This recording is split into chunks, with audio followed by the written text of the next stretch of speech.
ይቀላል ጥያቄ ነው። ጀስት አብረን እንስራ። given that c እኩል ነው b ስኬር ነው and b ስኬር እኩል ነው a the power of 5 ተብለናል። where a b and c greater than 0 and a different from 1 then the value of የተጠየቅነው ምንድነው? logarithm of b times c to base a ስንት ይሆናል ነው።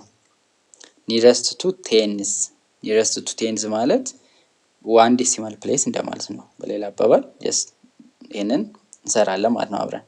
አሁን b ታይምስ c ማለት ምን ማለት ነው የሚለውን እናያለን። መጀመሪያ አሁን c ማለት b ስኩዌር ነው ተብለናል።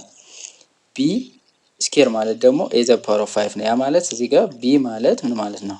በ1 ኦቨር 2 ብናባዛው a the power of 5 ኦቨር 2 ይሆናል ማለት ነው። አሁን እዚህ ጋር ቤዙ a ስለሆነ እዚህ ጋር ያሉት ኢን ተርምስ ኦፍ a መገለጽ አለባቸው። ሶ b ማለት a the power of 5 ኦቨር 2 ሆኗል። c ማለት ደግሞ b ስኩዌር ነው። ዘን አሁን c ማለት ምንድነው ብለናል? እዚህ ጋር b ስኩዌር ነው። ሶ c እኩል ነው b ማለት ደግሞ ምን ማለት ነው? a the power of 5 ኦቨር 2 አለ ከዛ the power of 2 ማለት ነው ወይም ስኩዌር። ይሄ ማለት c ማለት ኢን ተርምስ ኦፍ a ስንገልጸው ምን ይሆናል? ይሄ በዚህ ጠፋና a the power of 5 ይሆናል ማለት ነው። ስለዚህ ኤን ሲን ኢን ተርምስ ኦፍ a ገለጽ ቢን ኢን ተርምስ ኦፍ a ገለጽ። ሶ b ታይምስ c ማለት ምን ይሆናል? a the power of 5 over 2 ታይምስ a the power of 5 ኤክስፖነንት ላይ ደግሞ ይሄኛው ቤዙ ተመሳሳይ ከሆነ ፓወሩን እንደምራለን። ያ ማለት a the power of 5 over 2 ፕላስ 5 ይሆናል ማለት ነው። ይሄኛውን ኦቨር 1 አድርጋችሁ እንደዚህ በክሪስ ክሮስ መደመር ትችላላችሁ። a the power of እንልና 1 ሲባዛ በ5 5 ሲደመር 2 ሲባዛ በ5 10 ኦቨር አድርገን 2 ሲባዛ በ1 2 ያ ማለት a the power of 15 ኦቨር 2 ይሆናል ማለት ነው።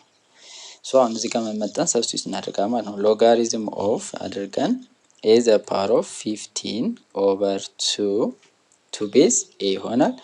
ቺኛዋ ደግሞ ሎጋሪዝም ፕሮፐርቲ ላይ ሎጋሪዝም ኦፍ x the power of n ለምሳሌ x ብናደርገው እንደዚህ ከሆነ እቺኛዋ የት ትመጣለች? እዚህ ጋር ትመጣለች እቺኛዋ ማለት ነው። ከዚች ትጠፋለች። ሌላው ሎጋሪዝም ላይ ደግሞ ሎጋሪዝም ኦፍ 10 to base 10 እንደዚህ ከሆነ ስንት ነው? አንድ ነው። ሎጋሪዝም ኦፍ 100 እንደዚህም ከሆነ አንድ ነው። ይሄና ይሄ ተመሳሳይ እኩል ከሆኑ አንድ ይሆናል። ስለዚህ እቺኛዋ እዚህ ስትመጣ ምን ይሆናል? 15 ኦቨር 2 ሎጋሪዝም ኦፍ a to base a ይሆናል ማለት ነው። እዚህ ጋር ኮንዲሽኑን መጀመሪያ ስለተሰጠን ችግር የለውም። ኮንዲሽን ካልተሰጠን ግን እነዚህን ዲተርማይን ማድረግ ይኖርብናል። ስለዚህ ይሄኛው አንድ ይሆናል ማለት ነው። ስለዚህ 15 ኦቨር 2 ታይምስ 1 ይሆናል። ያ ማለት 15 ኦቨር 2 ይሆናል።